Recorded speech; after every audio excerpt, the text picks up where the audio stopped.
Hej Pernille, velkommen til bokstræning og motivation. Yes, så lidt først om Anjas fysiologiske tilstand. Vi kan se fra opgaveformuleringen, at vi har taget hendes højde og hendes vægt, og så har vi så plottet den ind i en BMI beregner. Og skal vi så se, at det er faktisk en mere eller mindre sund vægt, selvom hun har det her behov for at tabe et par kilo for at være strandklar. Kigger på hendes kondital, kan vi også se, at det er også mere eller mindre ret normalt for hendes alder og for hendes køn. Det ligger dog i middel, og det er jo selvfølgelig noget, som vil blive forbedret, kan man sige, ved hjælp af aerob træning. Hendes hvilepuls er også på 65, og det er også noget, som vil blive lavere med aerob træning. Ja. Yes. Og så kommer hun til at nå sine mål. Jamen, hun siger selv i den her opgavebeskrivelse, at hun gerne vil være strandklar til sommeren, og sommeren nærmer sig. Og hun mener selv, at hun er strandklar, når hun ligesom har tabt et par kilo. Hun formulerer ikke rigtigt, hvad et par kilo er, men altså, du må antage, at det måske er 2, 3, 4, måske 2-3 stykker. Og det er uden tvivl realistisk at tabe 2-3 kilo i den her periode. Spørgsmålet er bare lige, hvordan man gør det, og om hun gør det via den her boksetræning. Altså boksetræning, som al træning, forbrænder kalorier, og det er uden tvivl en fordel, hvis du prøver at tabe dig at træne. Men i bund og grund, så kommer man ned til det her termomekanik, at man skal forbrænde flere kalorier, end man spiser. Og det hænger i bund og grund meget sammen med, hvordan man spiser også. Med det sagt, bliver hun nogensinde strandklar? Det er jo selvfølgelig hendes egen vurdering, men mennesker har en tendens til ligesom at mere vil have mere. Så når hun endelig har tabt sig de her par kilo, vil hun måske tabe sig mere, eller få mere definerede muskler. Så umiddelbart kan det være svært at vurdere, men hun kan sagtens nå at tabe de kilo, hvis hun spiser rigtigt og træner. Og så Anjas behov. Der vil tage udgangspunkt det her bilag fra Sundhedsstyrelsen, hvor de anbefaler, at man har 30 minutters moderat intensitet hver dag. Og det opfylder den her boksetræning ikke. Umiddelbart. Dog så opfylder den altså vores behov om at træne 2 gange om ugen i 30 minutter med høj intensitet. Og det får hun opfyldt via den her boksetræning, som var i 1 time og et kvarter 2 gange om ugen. Hvis vi så kigger på, hvorfor piger kan være motiveret til at træne, jamen så kan vi se, at Anjas behov er overensstemmelse med det her nummer 3, for at tabe sig. Om hun så tænker, det er dejligt at træne, det får vi ikke rigtig at vide. Umiddelbart er det at tabe sig, der er den primære motivation. Vi kunne forestille os, at det er sundt at træne, selvfølgelig også er en motivation for hende, fordi hvorfor skulle det ikke være? Og så har vi umiddelbart også taget udgangspunkt i den her Maslows behovspyramide, hvor vi har sagt, at det nok primært er hendes egen behov, ego-behovet, der er den primære drivkilde, fordi hun gerne vil se bedre ud. Om det måske også er noget sociale behov, på grund af de her sociale normer for ligesom at se slank ud. Det kan måske også godt være, at det spiller en faktor. Det ved vi ikke. Vi ved ikke, hvordan hendes sociale relationer hænger sammen, og om de afhænger af hendes vægt. Og så er der måske også en lille smule behov for sikkerhed og tryghed, så hun vælger ligesom at gå til boksning, som man kunne tolke som en afart af selvforsvar.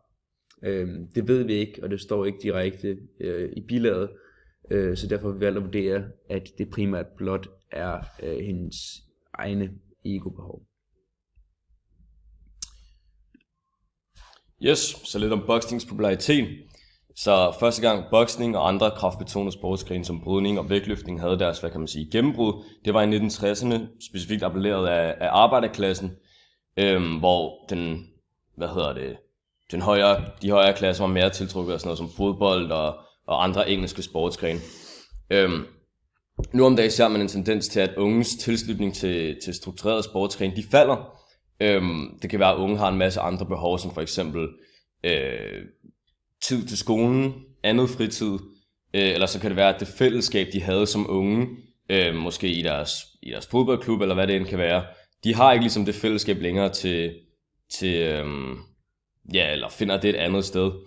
Så vi ser egentlig generelt et fald fra unges tilslutning til sportsgren, især de her strukturerede hold. Så kan man så tale om, at de er så mere tiltrukket af de her fleksible sportsgrene. Og med fleksibel menes det er ustruktureret og som vi ser her i bilag 3, det er ustruktureret og uorganiseret, men stadig en del af hverdagen, hvor det bare kan komme og gå, hvor det ikke er sådan, netop struktureret. Det kan så netop være fitness, det kan være andet aerob træning, eller netop boksning, som der hun går til, som måske kan være en del af det her lokale fitnesscenter, der som hun går i, hvor hun er inspireret af hendes veninde til at komme med ned. Og det stemmer egentlig overens med, hvad bilag 3 siger her i tredje bølge i 1990'erne. Så er det her ustruktureret og uorganiseret, som er appelleret af de unge. Yes. Så lidt om tværbrudscyklusen. Her kan vi egentlig se, at det er jo det neuromuskulære, så lige nu er vi faktisk inde i musklen. Specifikt er vi inde i sarkomet. Og det der egentlig sker i den her cyklus, det er, at musklen så trækker sig sammen. Og hvordan sker det? Hvad er celleprocessen? Jo, men processen den er, at vi har det her aktinfilament, og det består så af troponin og myosin, og de er begge to vigtige for det her cyklus, der skal til at foregå, når musklen trækker sig sammen. Så når musklen trækker sig sammen, så forbruger kroppen de her calciumioner, og deres funktion det er at binde sig til troponin, fordi hvad der så sker, er, at det får så tropomyosinen til at trække sig tilbage, og så fremviser de ligesom de her myosin-bindesteder. Og det er så det her, som myosinhoderne så skal binde sig til for cyklus for at gå i gang. Så den måde myosinhoved forbinder sig til hovedet på, det er ved at frigive, eller hvis vi kigger på myosinhoved, så har de netop en ADP, og så har de et fosfation. Så den bruger så det her fosfation til at skubbe sig op mod det her bindested. Og så på den måde frigiver den så ADP, og nu er den så bundet, så når den er bundet, så frigiver den så ADP, og så for at den ligesom skal løsrive sig igen, så er kroppen nu til at bruge sin energi for at gøre det, og det kender vi jo selvfølgelig som ATP, som er kroppens energi. Så så er den så frigivet igen, og så det her ATP, det bliver så til et fosfation igen, og så bliver det til et ADP-ion igen, og så kan man så snakke om, at processen gentager sig. Og det bliver en cyklus. Yes. Hvis vi zoomer lidt ud fra det, Krille snakkede om, så har vi her et tværsnit af en muskel. Og det er en muskel, der hæfter sig over knogler. Og den udspringer fra knoglen via en sene, og så hæfter den sig i en anden knogle, en sene igen, men et hæfte.